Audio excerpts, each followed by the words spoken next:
जागतिक जो कर्तव्य उन्हें पूरा करे, उन्हें भगवदीय बना दीजिए। अपनी पढ़ाई को भी भगवदीय बनाइए। ऑफिस, अपनी नौकरी, अपने लक्ष्य प्राप्ति की लिए जो चल रहे हैं उसको भी एक साथ सबके सपनों में जुटे सैकड़ों हजारों साधक थे, सबके सपनों में ठाकुर जी आ गए। मेरे को यही बोलते सुना है, जो मैं तू मेरे नाम पे तो मैं तेरे काम पे, फिर मैं अनुष्ठान क्यों करवाता हूँ? मैंने अपने आप को पहचाने। शीघ्रता में एक बार सब चीज छोड़ छाड़ के चले जाएं, 2-3 साल में फिर भगवान को कोसें, ऐसी स्थिति नहीं हो। गुरुजनों को कोसें, तुरंत चरण पकड़ लिए। आपकी विद्या इस जगत की नहीं है। ऐसा कोई व्यक्ति इस जगत में नहीं जो आपकी विद्वत्ता की बराबरी कर सके।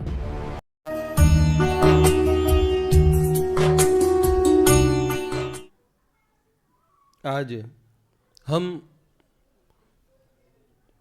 गोवर्धन वाले श्री सिद्ध कृष्णदास बाबा जी का चरित्र सुनने वाले हैं। गोवर्धन की एक घटना है। एक बड़े विद्वान तैलंग पंडित, तैलंग देश के, दक्षिण देश के दिग्विजयी थे। ताल ठोक कर सबको ललकार रहे थे ब्रज में, शास्त्रार्थ करो। देखो,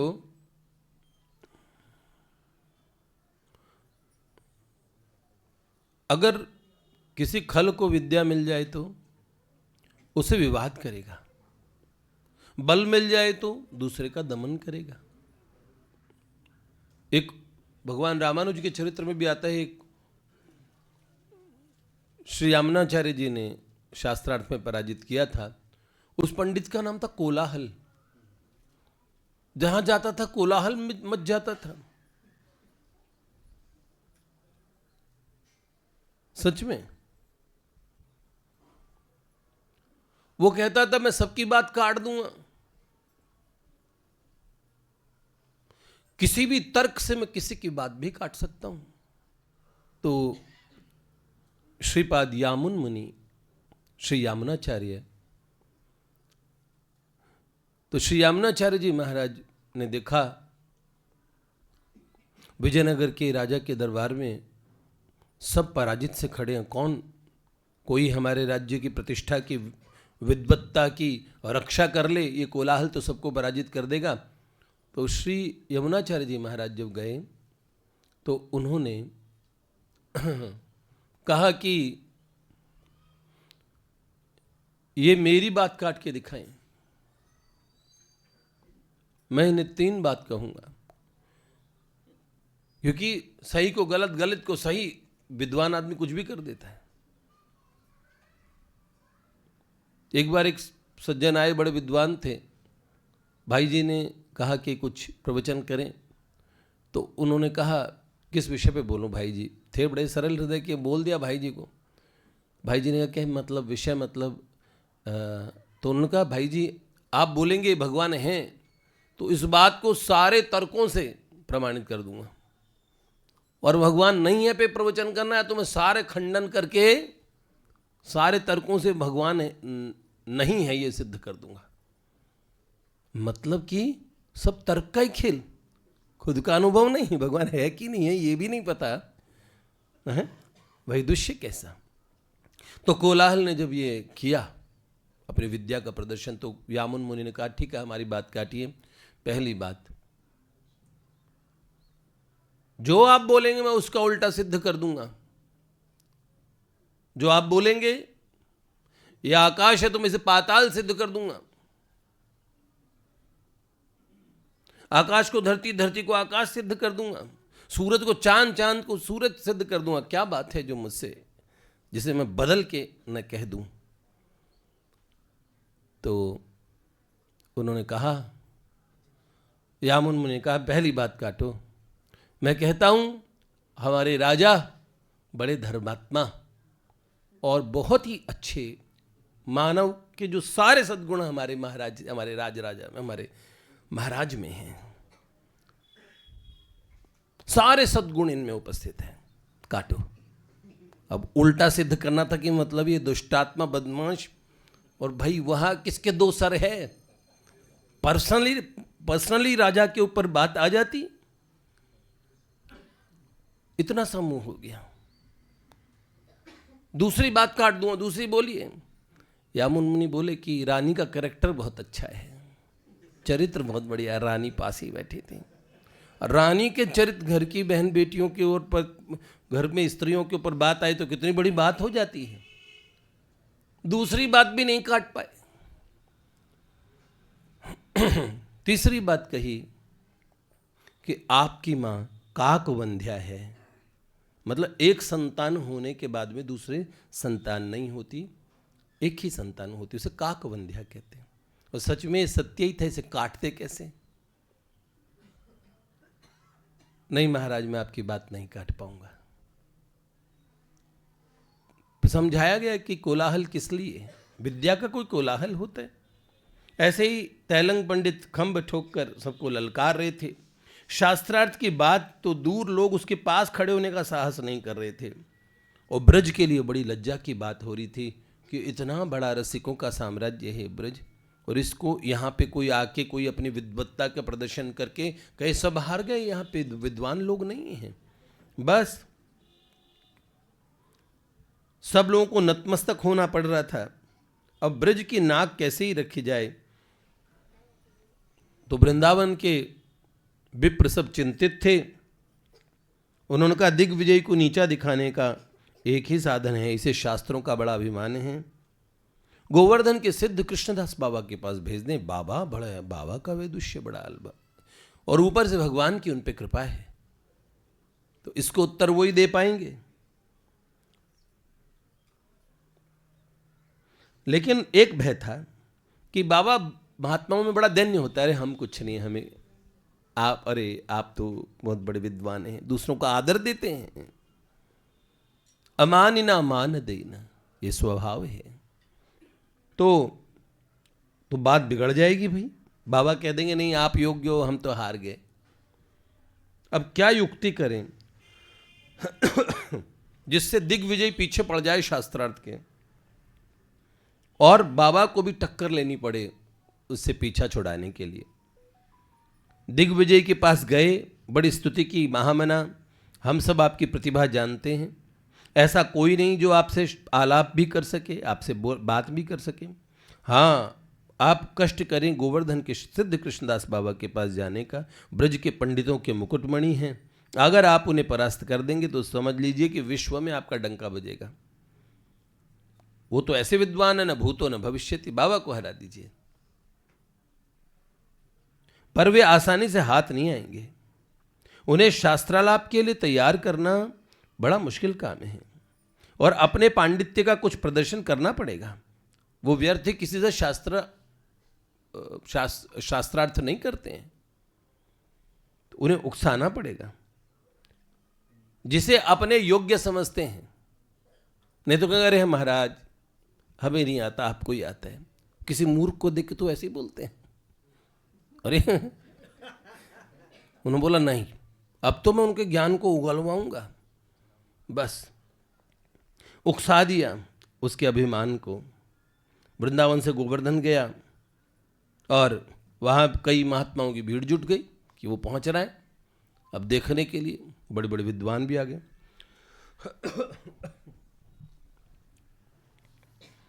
सुना है ब्रज के पंडितों के मुकुटमणि हैं आप बाबा, मैं विजय पत्र लिखवाने आया हूँ, शास्त्रार्थ कीजिए। बाबा ने कहा ये कौन सी मुसीबत अचानक आ गई।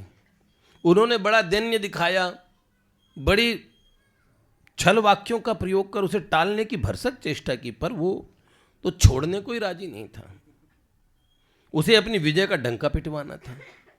उसने कुछ क्रुद्ध होकर दुख प्रदर्शित करते हुए कहा, मैं जान के आया था कि ब्रज में बड़े बड़े पंडित रहते हैं, जरा शास्त्रार्थ करके आनंद का उपभोग करूंगा, पर देखता हूं यहां तो एक भी पंडित नहीं, एक भी ज्ञानी नहीं इस ब्रज में, जो श्रुति का शुद्ध रूप से उच्चारण भी कर सके, वेद का श्रुति का उच्चारण भी कर सके, ऐसे लोग भी नहीं। अब बात ब्रज की इज्जत पे आ गई। बाबा ने देखा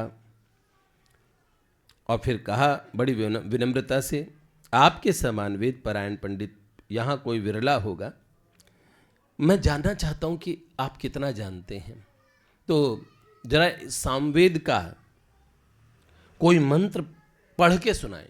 अब वेद के स्वर हैं, उन्हीं स्वरों में वेद के मंत्र बोले जाने चाहिए, और नहीं तो उस मंत्र को अशुद्ध माना जाता है। अब पंडित तो ऐसा आप पढ़ के सुनाएं, बड़ी कृपा होगी। पंडित तो ऐसा सुयोग ढूंढ रहा था, उसने बड़े सुललित स्वर में एक श्रुति मंत्र का पाठ किया, और बड़े अहंकार से, देखो कितना बढ़िया वेद पाठ किया है। सिद्ध बाबा ने सुनकर कहा, गंभीर हो गए। उन्होंने कहा स्वर में 3 दोष है, 3 गलतियां। दिग्विजयी बोला, इससे शुद्ध स्वर में मंत्र उच्चारण कर सके ऐसा कोई पंडित भारतवर्ष में नहीं है, इससे शुद्ध कोई कर सके तो जरा आप ही करके दिखा दीजिए कि क्या शुद्ध उच्चारण है। फिर अगर ये शुद्ध नहीं तो शुद्ध उच्चारण क्या है, मैं देखूं जरा। और तब ऐसे कंठ से बाबा ने शुद्ध स्वर में मंत्र का पाठ किया, वो बेचारा स्तब्ध रह गया। तुरंत चरण पकड़ लिए, आपकी विद्या इस जगत की नहीं है, ऐसा कोई व्यक्ति इस जगत में नहीं जो आपकी विद्वत्ता की बराबरी कर सके। बात बिल्कुल ठीक थी, बाबा की विद्या जागतिक थी ही नहीं, उनका कुछ भी जगत का नहीं था। ग्वारिया बाबा को संगीत सीखना था, तो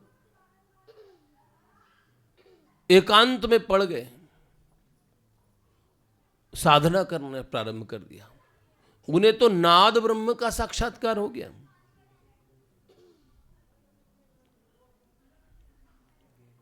अब कोई हर व्यक्ति, उनके लिए तो मां सरस्वती की सबसे बड़ी बात है कि उनकी सबसे बड़ी उपासना है अभ्यास। जो पढ़ता है मां सरस्वती उन पर बड़ी प्रसन्न रहती है। भैया कोई अनुष्ठान कर लूँ, ठीक है, अनुष्ठान भी एक सबसे बड़ा अनुष्ठान है, अपनी पढ़ाई को ठीक से करना। विद्यार्थी क्या एग्ज़ाम के समय में अचानक सोते कोई जंतर मंतर कुछ लग जाए, या भैया ऐसा आशीर्वाद दे दें, होता है। उस समय हमें क्या चाहिए होता है कि खूब मां भगवती शारदा की यही कृपा है।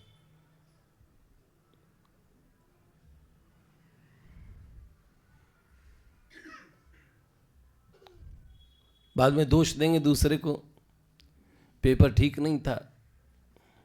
विद्यार्थी को पढ़ना चाहिए, सीधा जुगाड़। मैं बिल्कुल मिलते हैं कई लोग, हाँ, एक बच्चे को पिताजी ने कह दिया, उनके पिताजी ने कल अगर फेल हो जाए ना तो मुझे बाप मत कहना।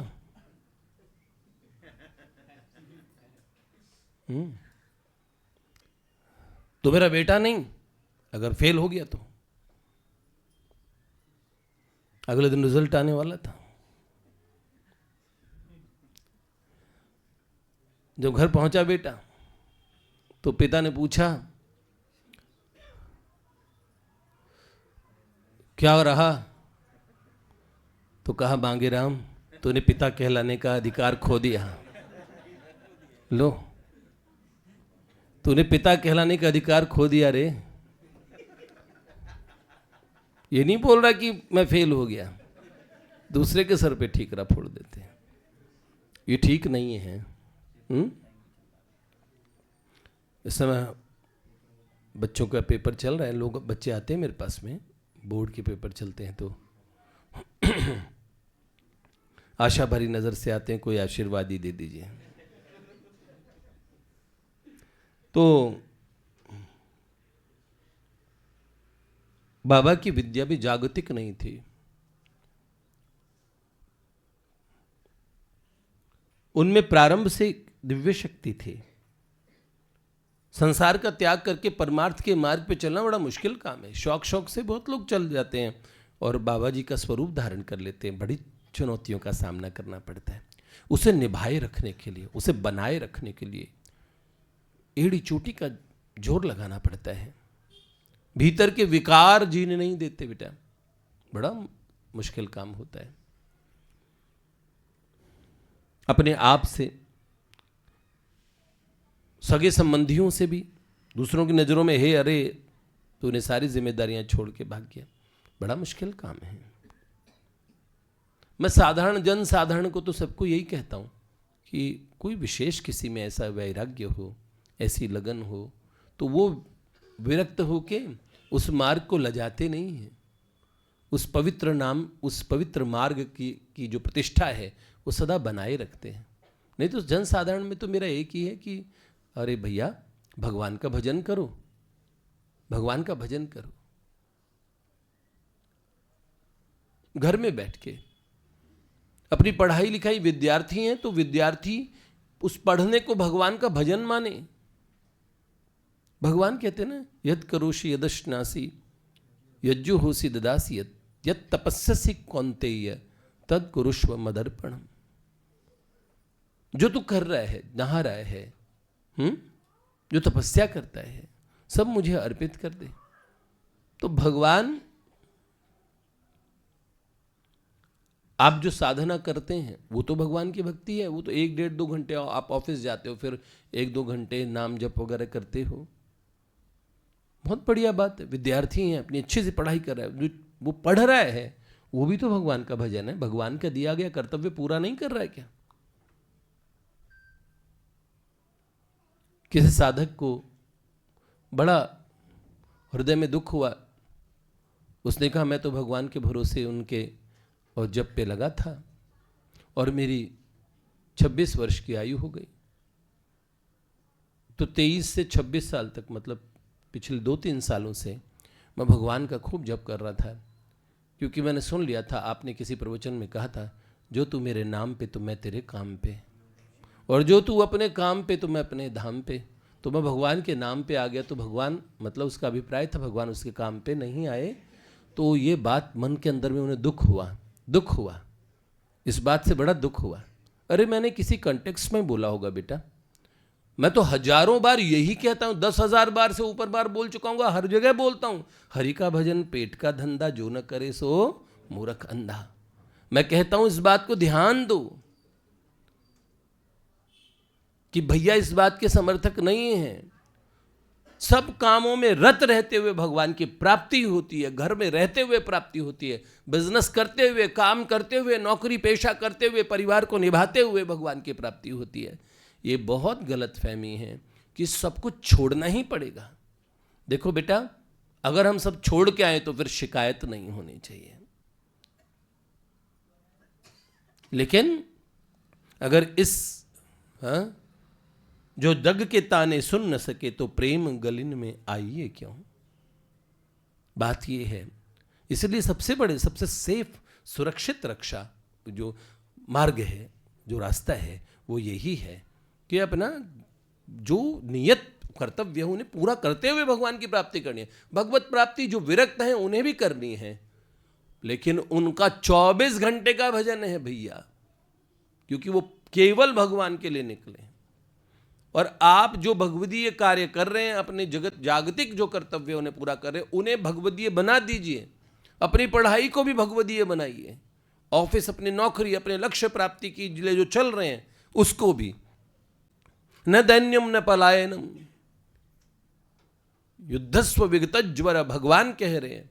हम इस बात के पक्षधर हैं बेटा, बात भगवत प्राप्ति को ही हम अपना परम लक्ष्य मानते हैं, किंतु वो किस तरीके से करेंगे, कौन से मार्ग का अवलंबन ले रहे हैं, निवृत्ति या प्रवृत्ति। तो निवृत्त मार्ग के तो आप पथिक नहीं है। अपने माता पिता की 1-1, 2-2 संतान हैं, तो कर्तव्य पूरे करते हुए भजन कीजिए अच्छे से। बच्चों में बहुत चाव रहता है, कभी कभार बहुत भोली भाली बहनें मिल जाती हैं, वो कहती हैं कि भाई हम सब छोड़ के उधर आ जाएं। मैंने कहा नहीं, ऐसे कृपा करना, बिल्कुल नहीं आना। यहाँ कोई ये तीर्थ धाम, इस जगह कोई ऐसा, क्योंकि गाजियाबाद है, कोई वृंदावन मथुरा जैसा यहाँ का वातावरण बाहर का नहीं है। जब तक नारदी निकुंज के सत्संग प्रवचन की बात है वो आपको दूर से भी मिल जाता है, लेकिन रहेंगे कहाँ? बाकी के 23-22 घंटे फिर मुझे चिंता ही लगी रहेगी। बड़ी जिम्मेदारी की बात है। समझिए माता पिता का हृदय कितना दुखता होगा जब आप उन्हें छोड़ के जाने के लिए किसी अनजान जगह पे। भगवान की प्राप्ति अब जहां है वहीं होगी। श्री ठाकुर जी आपके पास वहीं पहुंच जाएंगे। बाबा बाबूजी के पास गोरखपुर गए थे, प्राची जी को लखनऊ में साक्षात्कार हुआ। क्यों नहीं भगवान वहां पहुंच जाएंगे? जहां आप हैं वहां भगवान है। इस बात को मानिए। ऐसा कोई भी भोलेपन में ऐसा निर्णय न कीजिएगा, इसे समझ से काम कीजिए।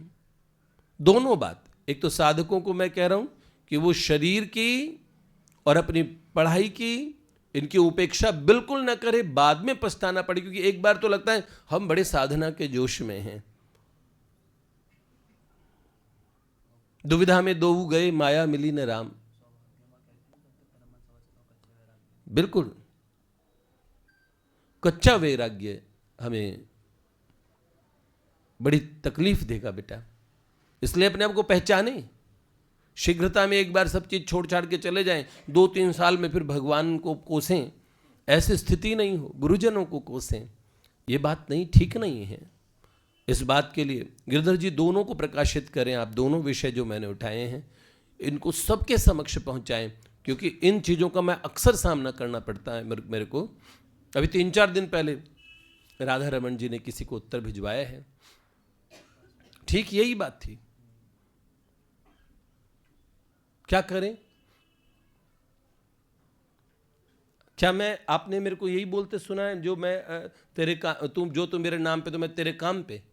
फिर मैं अनुष्ठान क्यों करवाता हूं कि जॉब के लिए ये भी कर लीजिए साथ में आप, तो ये तो हाँ, माम नुस्मर युद्ध च, मेरा स्मरण करो और युद्ध करो।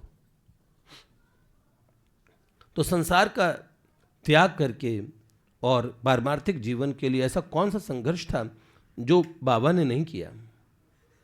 नरोत्तम दास ठाकुर थे ना, उनकी वंश परंपरा के अंदर एक समृद्ध परिवार उड़ीसा में जन्म हुआ था बाबा का, सिद्ध कृष्णदास बाबा का। और पिता थे श्री सनातन कानून गो। उनका स्वर्गवास हुआ तो माताजी सती हो गई, और जब सती होते समय उन्होंने तीनों पुत्रों को आदेश दिया। सबसे छोटे पुत्र बट कृष्ण को वृंदावन में रह के भजन करने का आदेश दिया। देखो, सती होते हुए माताजी ने अपने बेटे को आदेश दिया कि जाओ तुम भजन करो, विरक्त हो जाओ। माँ ऐसा आदेश देती थी, वरना मोह में कोई माँ बाप ऐसा आदेश देंगे कि तू भगवान का भजन कर। अपने सेठ जी के सत्संगी थे, शायद गीता भवन की घटना है। मध्य रात्रि में भगवान प्रकट हो गए उन सत्संगी के पुत्र के सामने। बड़ा भक्त था। भगवान ने बोला चलो मेरे साथ। तो पिताजी की वही सेवा करते थे, तो उन्होंने कहा कि प्रभु मैं आपके साथ चलना चाहता हूँ। तो प्रभु ने कहा चलो मेरे साथ। हाँ, तो उन्होंने कहा मैं पिताजी से पूछ लूँ। तो पिताजी को उठाया कि पिताजी भगवान आए हैं। पिता को भगवान दिखे नहीं। उन्होंने कहा भगवान आए हैं, वो कह रहे हैं अगर आप अनुमति दो, अगर आप कहेंगे तो मुझे अपने साथ ले जाएंगे। तो अगर आप अनुमति देते हैं तो मैं क्या भगवान के साथ चला जाऊं? तो पिता ने कहा जन्म जन्म मुनि जतन कराई, अंत राम कही आवत नहीं। बेटा ऐसा सौभाग्य किसका होता है? अगर भगवान बुला रहे हैं और मैं तुझे रोक लूं तो ऐसा अभागा मैं नहीं हूं, ऐसा स्वार्थी नहीं हूं। अगर प्रभु हैं और वो कह रहे हैं, अगर वो आए हैं और वो कह रहे हैं तो जा बेटा जा, मेरी पूरी अनुमति है। और तत्काल भगवान नाम लेते हुए उन्होंने शरीर छोड़ दिया। क्या बात है! ये बात मैंने सत्संगी गीता भवन के पुराने सत्संगियों से सुनी। अब ऐसा भी होता है। तो माताजी ने कहा वट कृष्ण को कि जा बेटा वृंदावन में भजन करना। यही वट कृष्ण बने श्री सिद्ध कृष्णदास बाबा। 16 वर्ष की आयु में माँ के बताए मार्ग पर निकल पड़े। 2 वर्ष वृंदावन में पाठ अभ्यास किया और जयपुर के गोविंद देव जी की सेवा में आए। वहाँ राजा से वहाँ के महाराजा, जयपुर के महाराजा गोविंद देव जी बोले जाते हैं, और वहाँ के मंत्री जी दीवान जी हैं, मंत्री हैं वो गोविंद देव जी के। असली महाराज कौन? कागजों में राजा कौन? गोविंद देव जी। वृंदावन के ठाकुर वहाँ जाके राजा बने। तो राजा से अधिकार पाया सेवा का, 8-10 वर्ष तक बराबर सेवा की, और गोविंद देव जी की राजभोग का प्रसाद पाते। लेकिन गोविंद देव जी का प्रसाद पाते हुए भी एक बड़ी विलक्षण घटना हुई, एक अद्भुत घटना हुई कि इन्हें काम विकार की शिकायत रहती, और यह देख उन्हें बड़ी चिंता होती। बड़े संयमी थे, फिर ये विकार कैसे मन में आया? और भक्त को विकार सुहाते नहीं हैं। शंका जगी कि भगवान की सेवा करता हूं, कुछ गलत काम भी नहीं करता हूं, पर मन के अंदर विकार कैसे आता है? ये विकार आता कैसे है? ऐसे चिन्मय प्रसाद का मैं सेवन करता हूं, भगवान के प्रसाद के अतिरिक्त बाहर की कोई चीज पाता नहीं, ऐसी क्या बात है? जयपुर में कोई ऐसा स्थान ही जो शंका का समाधान करे। तो काम्य वन के सिद्ध जय कृष्णदास बाबा का चरित्र मैंने आपको सुनाया, कामा वाले जो बंगाल से आए थे, उन्हें शंका समाधान करने के लिए कहा। तो जय कृष्णदास बाबा ने बड़ी सुंदर बात कही। उन्होंने कहा, देख बेटा, हरे वृक्ष को काट के पानी में डुबो दो, तो कुछ दिन बाद उसे निकाल कर बिना सुखाए अग्नि में डाल दो, तो वो जलेगा क्या? एक तो वो हरा है, ऊपर से वो पानी में भीगा है, उसे कई दिनों से पानी में भिगोया गया है, उसके बाद उसे आग में जलाओ तो वो नहीं जलेगा। जीव अनादिकाल से संसार सागर में निपतित है, गिरा पड़ा है संसार के समंदर में। मन विषय वासनाओं से नित्य भीगा हुआ है, हरा है। तो उसे हठात भक्ति रूपी अग्नि में डालोगे तो क्या वो जल जाएगी? नहीं। तो उन्होंने कहा, पानी में डूबे काठ की तरह उसका जो विषयी चित्त है वो तुरंत नहीं जलता भक्ति में। यदि चाहते हो कि भक्ति की आग उसे पकड़े तो विषय रस को सुखाकर, पहले विषयों के रस को सुखाना पड़ेगा, पहले उसे सुखाना पड़ेगा। गुरु के द्वारा उपदिष्ट भजन पद्धति को अपना के, उनकी बातों को मान के, अपने मन के इस विषयासक्ति की इसको पीछे करना पड़ेगा। और यदि तुम पूछो कि तुम तो महाप्रसाद पाते हो, फिर तुम विषय रस में कहां से पड़े हो? तो भगवान का प्रसाद है। तो उन्होंने कहा, महाप्रसाद तो चिन्मय है, साधारण विषयों से सर्वथा भिन्न। तो भूल गए क्या महाप्रभु के वाक्य जो उन्होंने रघुनाथ दास गोस्वामी जी को कहे थे? रघुनाथ दास गोस्वामी जी जब जगन्नाथपुरी के मंदिर का महाप्रसाद खरीद के पाते थे, महाप्रभु की सेवा करते थे। इस पर महाप्रभु जी ने आपत्ति की थी और कहा, विषयी अन्य हय राजस निमंत्रण, विषयी का अन्न खाना रजोगुण को निमंत्रण देना है मंदिर के, चाहे वह प्रसाद के रूप में क्यों न हो। इसके विपरीत जब उन्हें पता चला रघुनाथ स्वयं जगन्नाथ जी का उस प्रसाद को धोकर उसका सेवन करते हैं जो बासी और सड़ा भूसा होने के कारण मार्ग में फेंक दिया था, उस महाप्रसाद को पाते हैं, तो वो विषयी का अन्न नहीं था। महाप्रभु दौड़ पड़े उस प्रसाद को पाने के लिए, एक ग्रास छीन के पा लिया। नित नित नाना प्रसाद खाई, ऐसे स्वाद आर कौन प्रसादे न पाई। तब जय कृष्णदास बाबा ने एक कहानी सुनाई, एक वास्तविक घटना। गोवर्धन के सिद्ध कृष्णदास बाबा को जय कृष्णदास बाबा ने सुनाई। उस समय बाबा सिद्ध कृष्णदास ने, तो उस समय बाबा थे खाली कृष्णदास। तो जय कृष्णदास बाबा सुनाने लगे, कृष्णदास सुनो। घटना उस समय की जब रूप सनातन इत्यादि गोस्वामी, वृंदावन के सब गोस्वामी अप्रगट हो चुके थे और बंगाल से सब षड गोस्वामी जा चुके थे, वृंदावन में उनके परिकर भजन कर रहे थे। तो एक वैष्णव मंडली और नगर कीर्तन में बंग देश में, बंगाल में एक वैष्णव मंडली उन्मत्त होकर नृत्य कीर्तन कर रही थी, हरे कृष्ण का उद्दाम कीर्तन।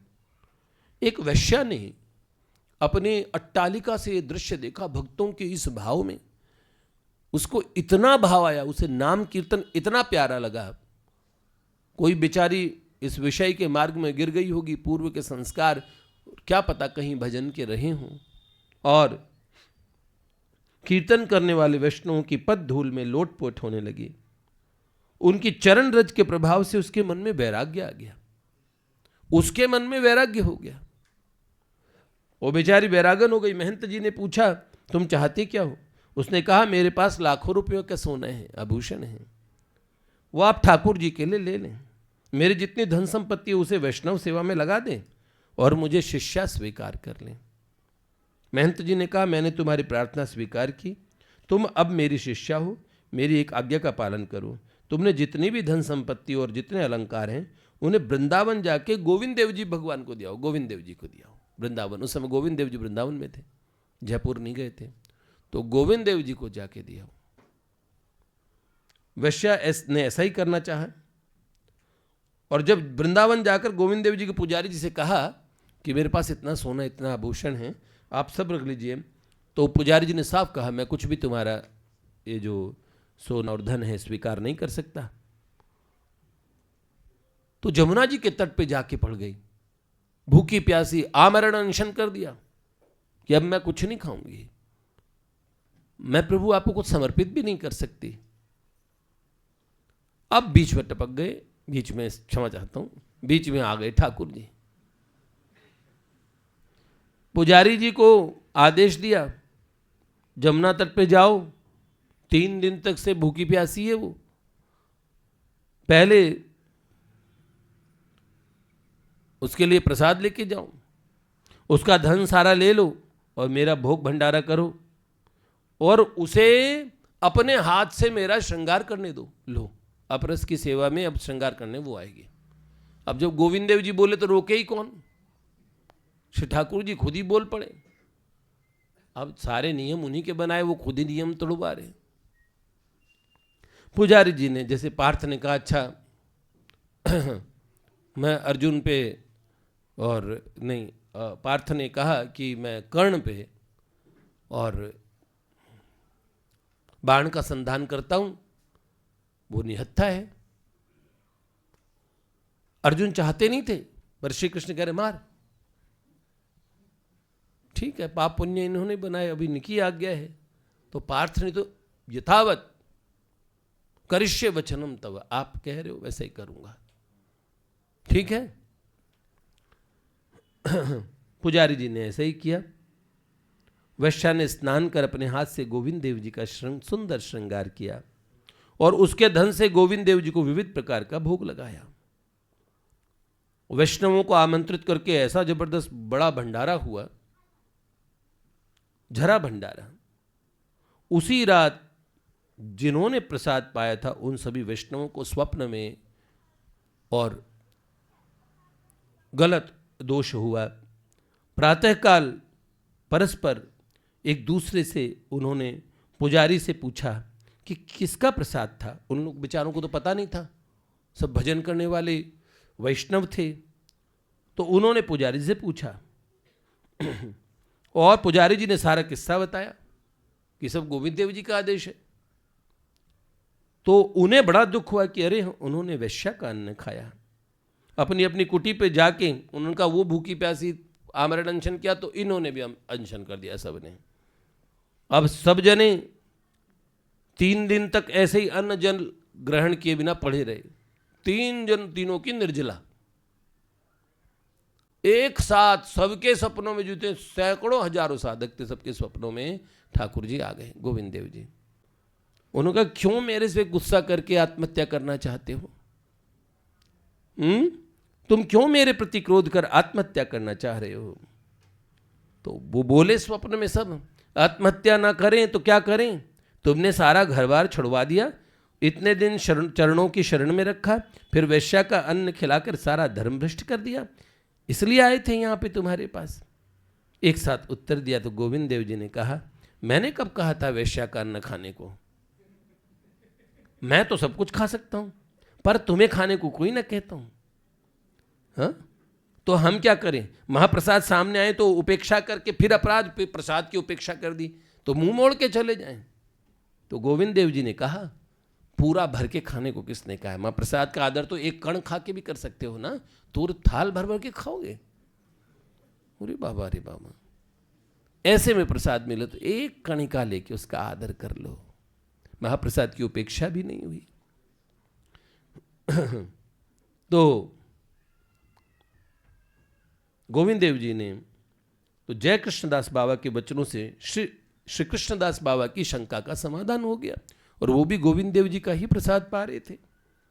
उन्होंने निश्चय किया कि गोविंद देव जी के राजभोग प्रसाद का सेवन न करने का, और वे जयपुर छोड़कर नंदगांव के दोमन वन में पहुंच गए। दोमन वन में पूर्ण वैराग्य से भजन करने लगे, और नंदगांव वालों से, ब्रजवासियों से आटे की भिक्षा ले आते, उसमें नीम के पत्ते मिलाते, और कभी पानी में सान के कच्चा आटा पी जाते, और कभी बाटी की तरह उसमें नीम मिले ताकि उसका स्वाद बिगड़ जाए, उसे सेक कर खा लेते। धीरे धीरे शरीर एकदम दुर्बल हो गया बेचारों का। अब थोड़ा सा आटा घोल ले कोई व्यक्ति, आटा पचेगा थोड़ी। दिखना बंद हो गया, भिक्षा के लिए निकलना बंद हो गया। कई दिन तक पास में कुंड था, उसी का जल पीते रहे, और अंत में कुंड तक सरकने की शक्ति भी नहीं बची, और 2-3 दिन बिना जल के बीत गए। फिर क्या हुआ हम आपको कल सुनाएंगे।